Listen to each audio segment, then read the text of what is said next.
Yeah, wanted to clarify because you had said all the different places you lived, including outside of the U.S. I've never lived outside of the United States. The places that I've lived, like Yeah, actually okay. lived in a house, not Yeah. not visiting. Those were all in the United States. Those like Massachusetts and California and North Dakota Hmm. and Pennsylvania. But I've visited outside of the United States, like for a couple weeks at a time or a month at a time. Hmm. I wouldn't call that living there. Yeah, I guess I was imagining the Taiwan, which was a month. That was a month. Yeah. That was the longest I was out of the country, Yeah. and that's not very long, really. I've heard really bad things about taking like a long trip like that to like a third world country Hmm. for obvious reasons. So was your experience mostly positive, or was it more like, okay, this half it sucked, but I'm glad I went type of thing? I would say I was 90% glad I went, and maybe 10%, if that, sucked.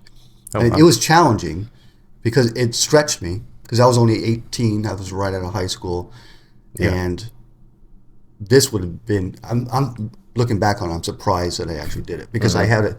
I went by myself, and You went by yourself? Like, yeah. it wasn't with like an organization, like a Well, group, or? it was through a group. It was through a missionary organization that our church was affiliated with. Mm. I knew some people that were missionaries in that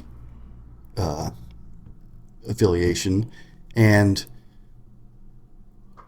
they told me that hey, you can do a short-term mission thing, in Taiwan, and Yeah. it'll be like a month long, and you'll be doing this and this and this, and it's the opportunity is available if you're interested. And I was like, yeah, that sounds very interesting, So I Hmm.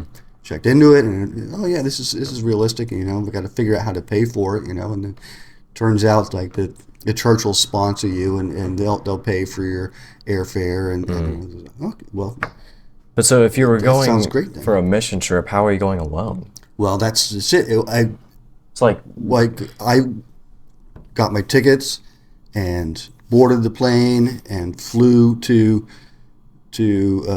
Taiwan, the one we're talking about now, and got off the plane. And I don't remember. Let me think. Did he meet me at the airport, or did I have to meet him somewhere? okay, that's what I was guessing. Like they were I, already there, and you yeah, were just meeting them the there. missionary that I Yeah. was going to be staying with for that month. I think he met me at the airport, Mm. and then it was just like that whole month I'm staying in this small apartment that he has, and like sleeping on a couch, and he has a few other guys that he has there living with him. People, his ministry was all to like disadvantaged people, guys that were kicked out of their house for whatever reason, and they were living on the street, so he Yeah. was giving them a place to stay while they're turning People in their life Taiwan around. or people from your Taiwanese mission? people, yeah. Okay. Okay. Yeah. Yep. And so I got to know them, even though none of them could speak English. He was from Canada, but all the Taiwanese people that lived with him could not speak English. So we had this language barrier, and looking back on it, I would have thought, yeah, that would be really difficult. But it wasn't. We got along just fine Hmm. without being able to speak each other's language. And so that's one situation that I was put in that I'm surprised that I was okay with. Yeah, Because, I can't imagine yeah, even considering doing yeah. that. Holy shit. The idea of like me getting on a plane by myself and just flying to the other side of the world, and that aspect of it was like, really, I can't believe that I actually did that.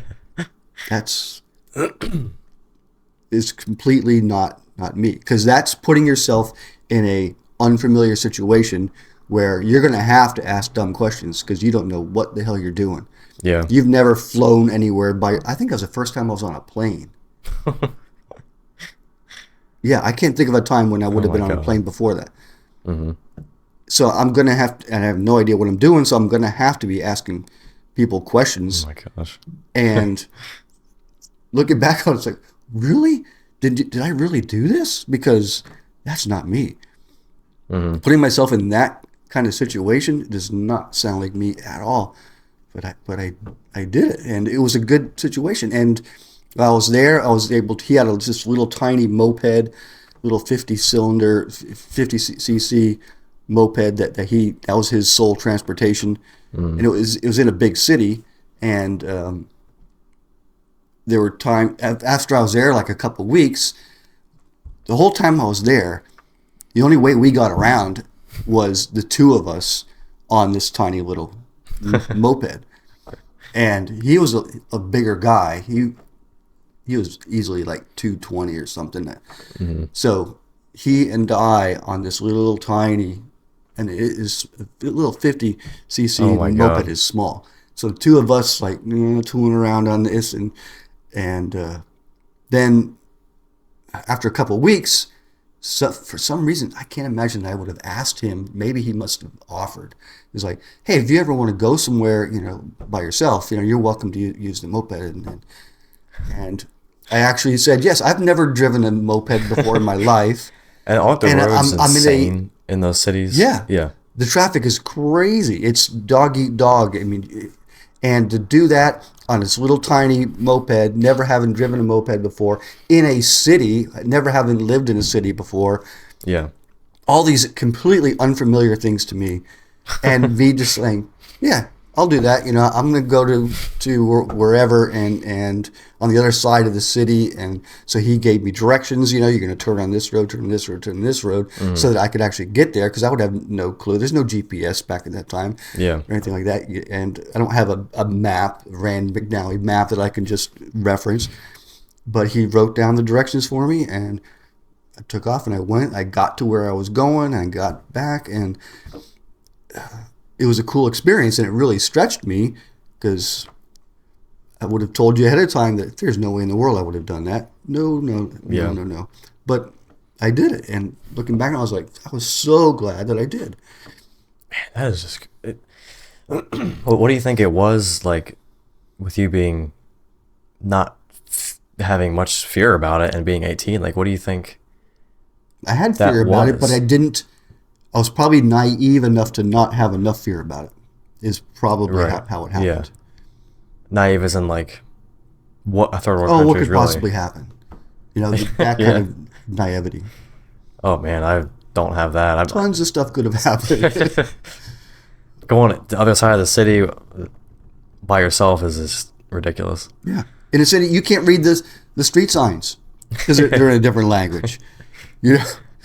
Looking back on it, like, oh my God, I cannot believe that I actually put myself in that situation and did it. I ain't been this high Perkins in a long time. I ain't been this high Perkins in a long time. I took 2 30s and a half of a third one. I feel like I can see everything with my third eye.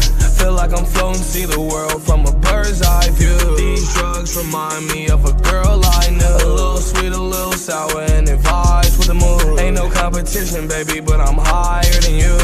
Pray to God I never come down.